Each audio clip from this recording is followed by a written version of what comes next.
Hello everyone and thank you for tuning in. Today we're going to be looking at XRP. Remember, if you liked the video, hit the like button down below and also consider subscribing. So if you've seen my previous videos on this token XRP, um, I don't necessarily hate it, but you would understand my position where um, I'm not I'm not one to be inclined of holding it for long term. And the reason why is that 90% of XRP's price movement is always to the downside. It's always bleeding. Bleeding here, bleeding here, bleeding here, bleeding here, etc. And it's only at key moments where we see these giant shots of price movement to the upside, which is followed by trending down. So it's not like I don't like the coin. I just don't want to be holding it during when it's bleeding, and trying to look at the price movement in comparison to Bitcoin or whatever kind of metric you want to do to try to know where, what moments are we talking about to indicate upward price movement. And the argument that we came to a conclusion of, and I'm sure a lot of other people have as well, is when Bitcoin reaches past its prior all-time high. And that's an indication of this movement. This movement here was when Bitcoin made an new all-time high. So those are the two indications where we see, that's the movement that I want to be a part of, and I'm sure you want to be a part of as well. Um, because Bitcoin's been knocking at the door of 20K for the past few weeks, we saw this surge of price. We saw this move happen, not to the extent of times past, but a move nonetheless. And it was two consecutive daily candles of 30+% movement to the upside. Simply insane. However, uh, uh, sorry, 2 consecutive weeks.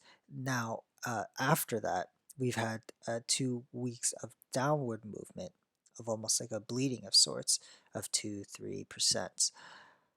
The week is not done, so we'll see what the week of December 7th will have in store for us if it continues to bleed more. But this, I understand people's sentiment on wanting to hold XRP, but I just want you to be aware that you have to be okay holding them. Like if you did buy it here, be prepared for it to bleed further because Bitcoin's not at its prior all-time high yet. Um, and some would argue that it's going to take a good amount of time until it does, even though it's just a hop, skip, and a step away from where Bitcoin is right now. Um, we're that the bottom line is that we're not over the fence, and if it does take longer than you expected, then your XRP position from now until it does is going to bleed. It's going to bleed a lot. Like when we saw the last pump here that moved 35%. So it's not the extent of the one that we just had, but a pump nonetheless. And I know a lot of people were happy about that, but it followed up with a minus, like a down 35%. So again, not a, it's a tough coin to love. It's a tough coin to hold because it bleeds. It bleeds every single time it pumps. There's no continuation. There's nothing. The only thing, the only thing I think that XRP might have in store that you could use an argument of is what we saw here. So after the week of March 27, 2017, it was followed by a pretty big dump of 50%. However, and then 2 weeks after that of minimal price movement to the downside, but then it was followed up by a giant pump for the next 3 weeks, 4 weeks. If you want to argue that's coming, then sure. However, I would argue that that entire movement was because of Bitcoin's all-time high. Breaking the prior all-time high. We are not there yet, and because of that, I am not holding the token, or I'm not buying any more, so to speak. I have like 20 XRP that I bought in 2017, and I just didn't sell it.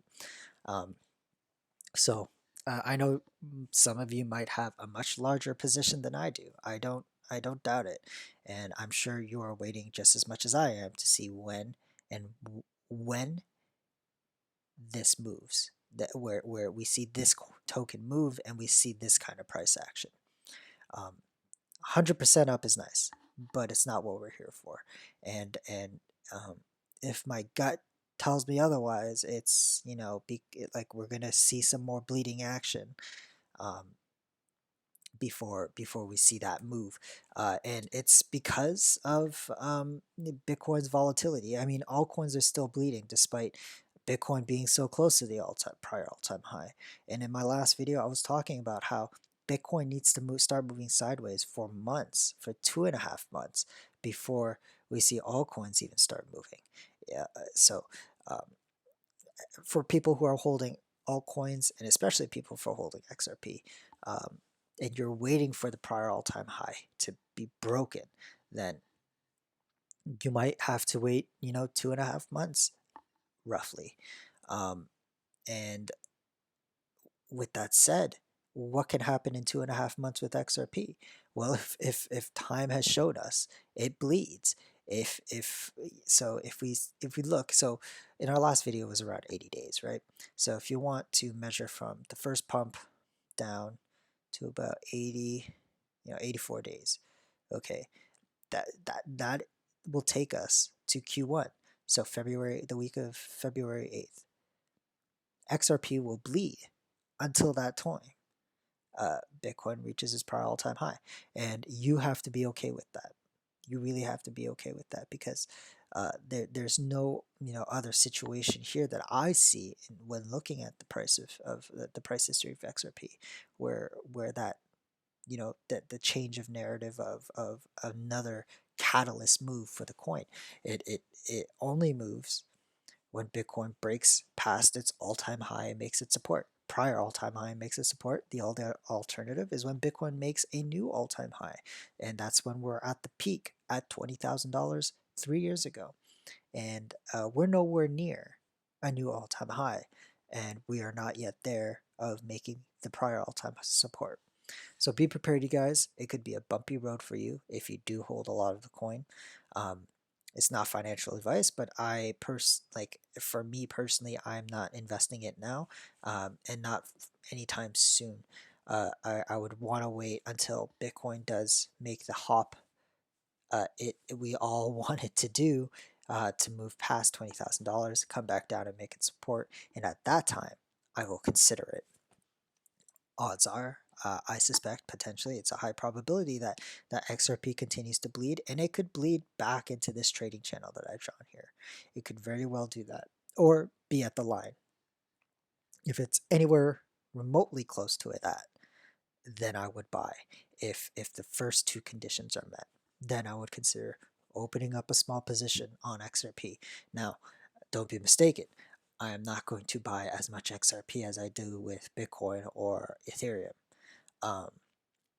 because even with that, it is a risky coin. But we'll definitely see where it goes. That's all I have to say, you guys. Just a quick update on the coin, on XRP, see what it's doing and what we can expect from it in the short term. But more importantly, what can we expect for the long term? That's all for today. Take care. Bye.